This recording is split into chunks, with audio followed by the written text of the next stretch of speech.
জিনিস খেয়াল করেছো মা? বিষয়টা যদি তোমার হয়, আমি বাবাকেও ছাড়ি না। আমার জন্য তুমি পৃথিবী, তুমি সবার সেরা। আজও দু কদম হাঁটতে পারি না তোমার উপদেশ ছাড়া। তোমার আদর্শে গড়েছি নিজেকে, আজও গড়ি দ্বিধাহীন। প্রার্থনা করি সে আদর্শে যেন বেঁচে থাকি চিরদিন। আমি সুন্দরী কেন জানো তো মা? এই কথাটির থেকে তোমার মতো দেখতে হয়েছি, এটাই বেশি ভালো লাগে। তোমার মতন শাড়ি ভালোবাসি, 3 বেলা ভাত খাই। তোমার মতনই কাজের ফাঁকেতে আনমনে গান গাই। গ্যাস কমিয়ে মাংস কষাই, তবু তোমার মতো হয় না। কেন জানো তোমার? তোমার হাতে রান্নার সেই গন্ধটা পাওয়া যায় না। তোমার মতনই জোড়া ভুরু রাখি, এলো খোপা করে চুলে। এত কিছু করি শুধু তোমার মতো হতে চাই বলে। বেশ ক বছর আগে আমায় সুশিক্ষা দেবে বলে নারীর নীতি বলে একখানি বই কিনে দিয়েছিলে। পড়েও ছিলাম কয়েক পাতা, বাকিটা দিয়েছি ছেড়ে। কিছুটা পড়েই মনে হয়েছিল, কি পড়বো এটা পড়ে। বইটা পড়ে আমার ওপর বেশ রেগেছিলে তুমি, জিজ্ঞাসাও করেছো, যদিও তখন কিছুই বলিনি আমি। কি বলবো মা, কি পড়বো আমি ওই কটা কাগজের ভাঁজে? আসল নারী তো বিরাজ করছে আমার মায়ের মাঝে।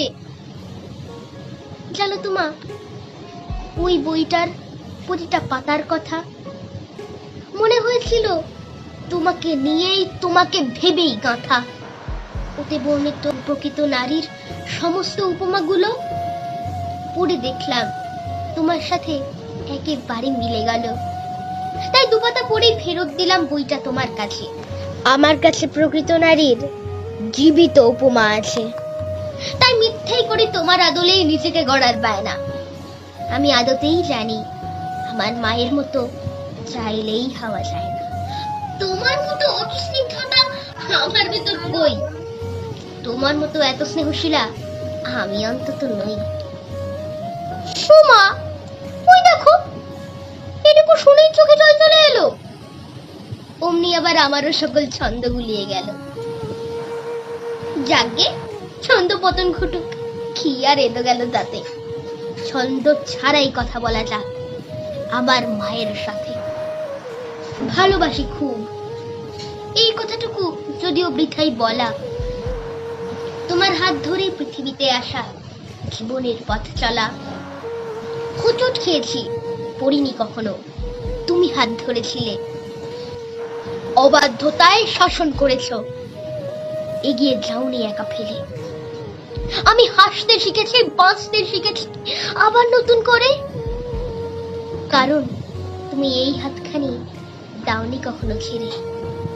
ভুল করে গেছি বার বার, কত শুধরে দিয়েছো তুমি।